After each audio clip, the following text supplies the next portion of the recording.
I know you're all keen for an update, so I'm going to give you one. I've got about halfway through, so I'm going to give you like a halfway update. Before we begin, I just want to say I didn't purchase this with my own money. Acknowledge this is outside the content I normally make, because I don't really make like content like this. I find it a bit icky. However, Naya has brought it to the internet. Lots of you wanted to know what was going on. What I will say is I don't think the timing of this is great. I mean, the timing has to be the timing because otherwise it wouldn't mean anything. But equally, Dijon is getting a lot of backlash at the minute, including disgusting racist comments. However, she is free to tell her story whenever and however she pleases to. There are a few things in the story that don't actually make sense to me. I appreciate she's recalling this years down the line, and the haste of getting it out may mean she's missed certain things. But when I objectively, as the reader, are reading it, I'm thinking, but that I don't get why that's happening. Obviously, everything is from her perspective and all alleged. There's no receipts, facts, or anything to back up the claims in the book. I'm going to give you the cliff notes. Sorry I've taken 50 seconds to get there, but I just wanted to give you all that spiel first. So I've read the first 5 chapters. All I think you need to know is her and Dijon are not blood related. She has a half brother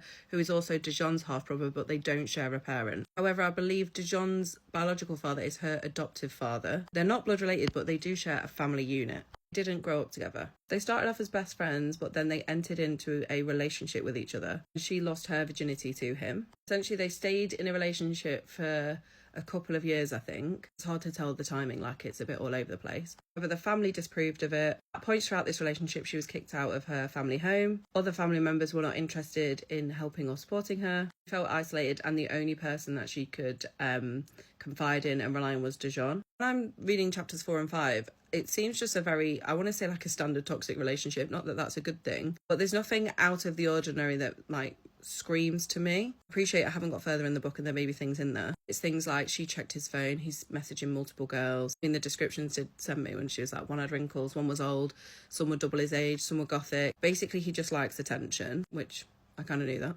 She then also details how she was met this other guy through her friend. He didn't want her to go and be around other guys, but she still went, and then they broke up and she started seeing this new guy that she met at the friend's house. I'll carry on reading, but I'm getting so many comments and stuff. I just wanted to do like a halfway update. I'm not sure I'll make another video. If nothing else comes out, it might just be more of the same, but if anything else salacious comes to light, I will update you.